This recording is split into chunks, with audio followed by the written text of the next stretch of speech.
একসময় এই নদীটি ব্যবহৃত হতো দখলদারদের ভবন নির্মাণ, ময়লা ফেলার ভাগাড় ও মাছ চাষ সহ নানা কাজে। কোথাও নদীর দুই পাশ দখল করে করা হয়েছে সরু, তো কোথাও নির্মাণ করা হয়েছে স্থাপনা, আবার কোথাও নেট পাটা ও বাঁশের বেড়া দিয়ে নদীর প্রবাহ আটকে করা হতো মাছ চাষ। নদীর প্রকৃত সীমানা যেমন চিহ্নিত নেই, তেমনি কে কোথায় কতটুকু দখলে নিয়েছে তারও পুরোপুরি হিসাব নেই। এমত অবস্থায় নদীর সেই প্রবাহমান চাঞ্চল্যতা যেন হারিয়ে গিয়েছিল। বলছি যশোরের এক সময়ের প্রবাহমান নদী মুক্তেশ্বরী নদীর কথা। আমরা জনসাধারণ মিলে সবাই, আমরা আর্মির কাছেও গেছি, পিসির কাছেও গেছি, যাকে আমাদের সাফল্য আসছে, দোয়া রাখবেন, এই আছে আমাদের কথা। আমরা চাষিরা খুবই শান্তিতে আছি, আমরা খুব শান্তিতে আছি। আমরা চাষাবাদ করতে পারছি খুব আনন্দের সহিত। আশা করি আর আমাদের মনে হয় ফসল মার যাবে না। এইভাবে যদি সরকার আমাদের মূল লক্ষ্য রাখে, জনসাধারণ বলে, তাহলে আমরা আরো লাভবান হব।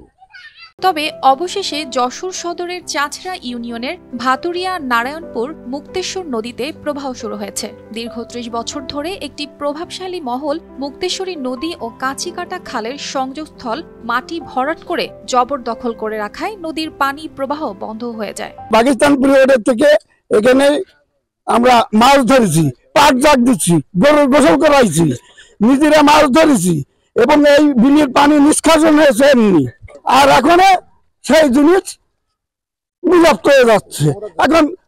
এখন ক্ষমতা মানে 15 বছর দখল করে নিয়ে বসে আছে। একই বাংলাদেশ, জুলুমের রাজ্য।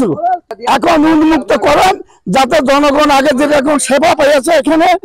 ফলে হরিণা সহ আশেপাশের 10টি বিলের পানি নিষ্কাশনের কোনো ব্যবস্থাই ছিল না। এতে সারা গ্রাম জুড়ে দেখা দেয় বছর স্থায়ী জলবদ্ধতা। সে কারণে হাজার হাজার একর জমিতে এলাকার কৃষকরা ফসল ফলাতে ব্যর্থ হয়। বন্ধ করে গেছে 30 বছর, পানি বেড়ে যায় না। এইবার ধান রুয়াচ্ছিলাম না, সেদিনকে কাটিয়ে দিয়ে পানি বেড়ে গেছে। সম্প্রতি চাঁচড়া ইউনিয়নের 4 গ্রামের মানুষ একত্রিত হয়ে মুক্তেশ্বরী নদী ও কাঁচিকাটা খালের সংযোগস্থল খনন শুরু করেন। ফলে হরিণা সহ পার্শ্ববর্তী বিলের পানি দ্রুত এই নদী দিয়ে নেমে যাচ্ছে। এতে করে হরিণা সহ রূপদিয়া, মাহিদিয়া, পাতেল, নতুনহাট, মেঘলা, সারাপোল, সিংহা, খড়িচাডাঙ্গা, বাগেরহাট ও রুদ্রপুর বিলের পানি দ্রুত এই নদী দিয়ে নেমে যাওয়ায় এলাকার শত শত কৃষকের মুখে হাসি ফুটছে। পানি বেড়ে যাচ্ছে, রুচি বাড়ছে, এই বেশি উপকার। আর না কেটে দিয়ে বান্ধা থাকাতে ক্ষতি হচ্ছিল।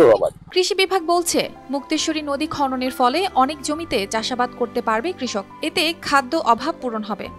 নদী সংরক্ষণ আইন আছে, তবে সুষ্ঠু প্রয়োগ হয় না। এজন্য শুধু মুক্তেশ্বরী নদী নয়, যশোরের অনেক নদী দখল হয়ে রয়েছে। নদীগুলো মারা যাওয়ার ফলে পরিবেশ, চাষাবাদ ও জীববৈচিত্র্য ক্ষতিগ্রস্ত হচ্ছে। মুক্তেশ্বরী নদীর মতো অন্যান্য দখলকৃত নদীও তাদের অস্তিত্ব ফিরে পাক, এমনটাই প্রত্যাশা সবার। News desk, RTV।